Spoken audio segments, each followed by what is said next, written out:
I must add here, the present day Amaravati owes its existence to the resilience of the farmers of this region. This city survives on the back of farmers' struggle. After sacrificing their land, they struggled immensely. Some even lost their lives and limb. Rarely the media, the politicians have ever spoken the truth of given the real credit as how the capital of Andhra Pradesh, Amaravati, survived and sustained.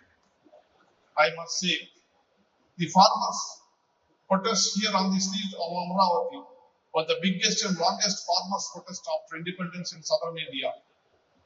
They sustained the struggle for 5 years in spite of constant suffering. They stood their ground with patience, discipline, and endurance.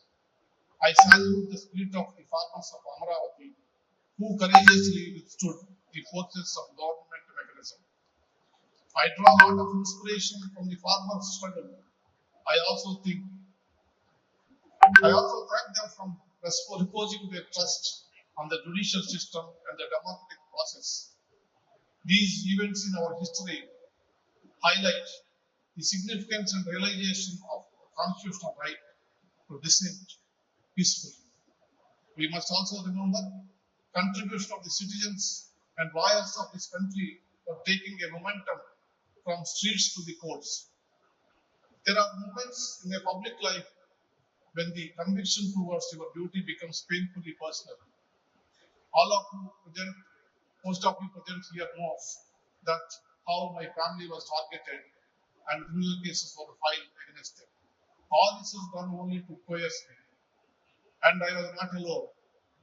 During the difficult phase, all those who empathized with the cause of the farmers faced intimidation and coercion.